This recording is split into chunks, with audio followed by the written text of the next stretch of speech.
Tomorrow on Home and Family, actor Ryan Pavey from the Hallmark Channel original movie Marrying Mr. Darcy is joining us. And rustic, joyful food author Danielle Cardis is preparing loaded barbecue salmon fillet.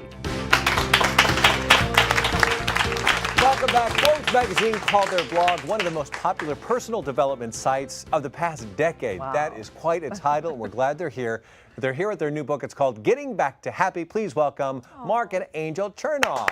Well, now we're happy. We finally got back to you. So in 2012, you launched your site, which is Life Hacks, Marc and Angela's Life Hacks. So now the book is out. What's the book contain? How do we get to our happy? The book is based on rituals, which might be unusual for a book on happiness, right? Starting with rituals and habits. You think more success, productivity.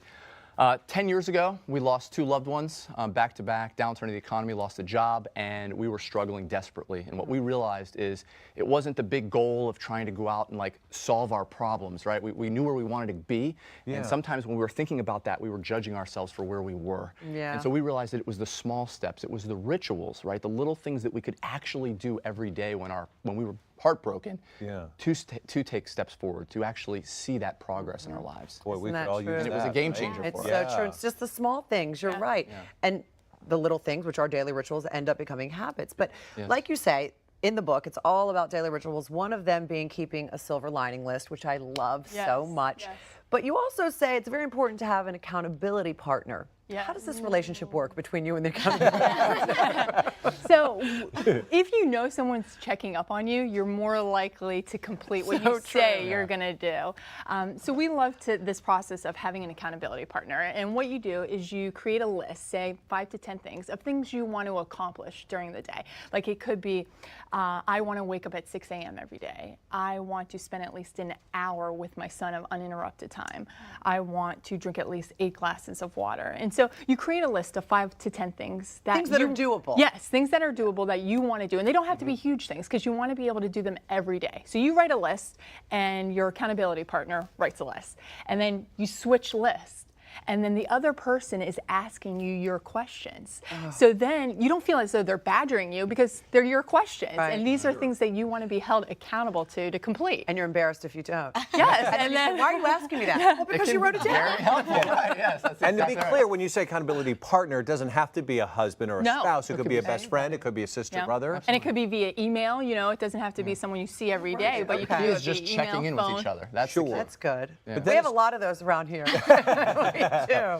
So then keeping track of your success is something else you talk about, but you say you do it the old-fashioned way? So I'm a big proponent of visual reminders, you know, and I feel like the things that you actually see, if you see your progress, you feel good about that progress, right? And you, of course, no matter what you're trying to achieve, you're going to come across that day where you just don't feel like doing it, right? Like I'm on the health kick now, but I'm tired today. I don't want to do it. So what we do is in old school, I mean, it's really a very simple old school technique called don't break the chain. And we have a big wall calendar in our house. And whenever we have one of our rituals set up that's like more of a long-term ritual, every single day that we finish it, we put the big check mark through, the big X, right through that day. Sure. And so you get 3 weeks in and you come across that day, we're like, not today. You look up there and you have the visual evidence. I've gone this far. I don't want to break the chain. That is so good. As human beings, when we see progress, we feel great about that progress. So it also gives you that visual pump every day. Little small accomplishments. Is it weird that sometimes I write things I've already accomplished? You're just check it off.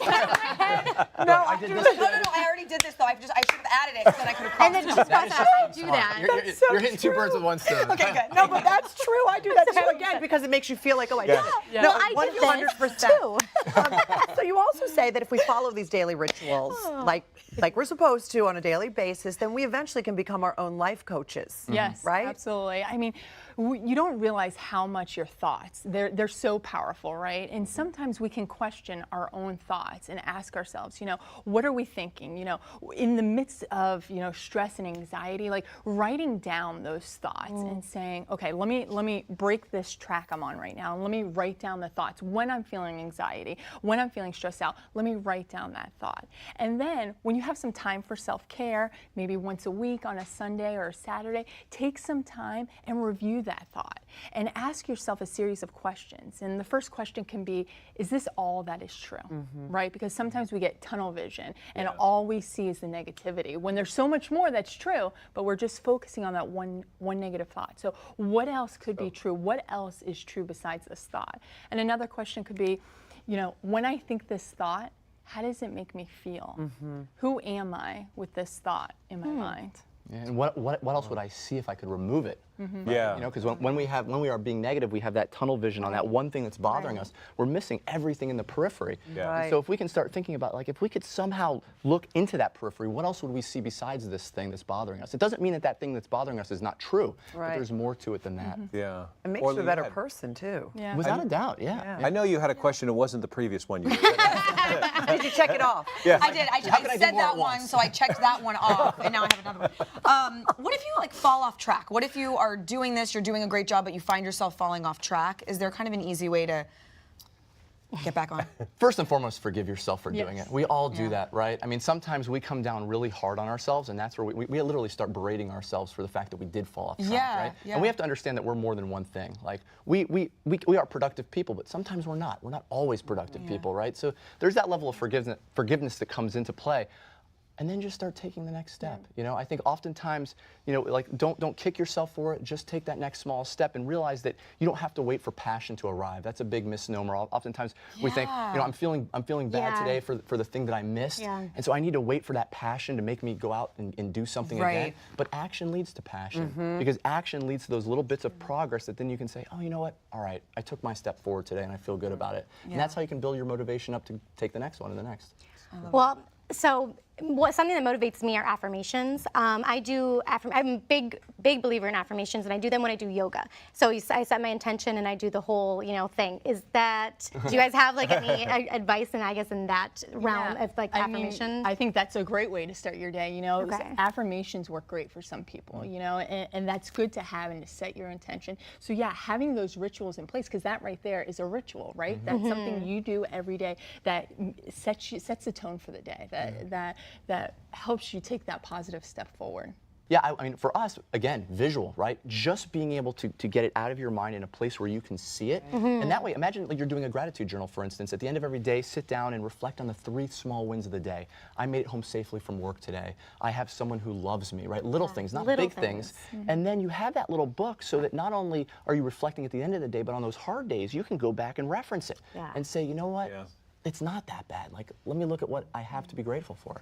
Wonderful. Wow, I even feel more grateful I just do after too. I know. You guys are wonderful. Thank you so very much. I was looking forward to this conversation. I can cross that off. You can find your way back to happy wherever books are sold. And by not checking you off, you're going to come back. I feel so much better. Got that done. HallmarkChannel.com, you'll find information, and visit Marc and Angel's website. That information is listed right there below on your screen. Someone who always makes us happy, Maria, and she's next. Well, I am happy to DIY, and I'm going to show you how you can use nature's artwork to create functional artwork in your home with the beautiful driftwood wine rack when we come back. Yay.